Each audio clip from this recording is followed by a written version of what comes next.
Hi everyone, আমি shift হয়ে গেছি নতুন ঘরে। তো চলো তোমাদের ছোট্ট করে একটা রুম ট্যুর দিয়ে দিই।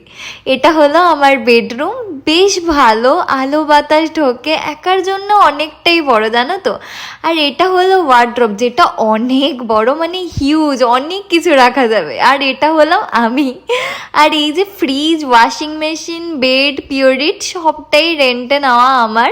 আর এটা হলো আমার কিচেন। অ্যান্ড এই কেটলি আর কাপটা না আমি আগের দিন কিনেছি একটা মেলা থেকে। এখানে সুন্দর না বলো? And this is my hall room. আর এখান থেকে বেরোলেই বারান্দা।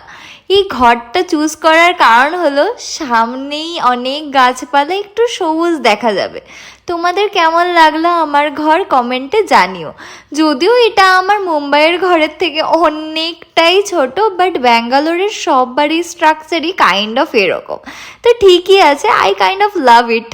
তো চলো নতুন ঘরের জন্য কিছু জিনিস কিনতে যাই। আর আজকে যাচ্ছি তার জন্য ডিমার্টে। আর এই যে রোজকার মতন দাঁড়িয়ে পড়েছি আবার ট্রাফিকে অ্যাজ ইউজুয়াল। দেন আমরা পৌঁছে যাই ডিমার্টে। প্রথমে ঢোকার আগেই আমি তো দেখে নিয়েছি ফুচকার একটা দোকান। অ্যান্ড ব্যাঙ্গালোরের ফুচকা কাইন্ড অফ বলতে পারো ওয়েস্ট বেঙ্গলের মতনই, যেটা আমি মুম্বাইতে একেবারেই পেতাম না। তো চলো এবার ঢুকে পড়ি কেনাকাটা করতে। লাস্ট অবধি এতগুলোই জিনিস কেনা হয়েছে, একটু টুকটাক। তারপর আমরা জিনিসগুলো ঘরে রেখে চলে আসি এখানে একটা হ্যান্ডলুমের মেলাতে।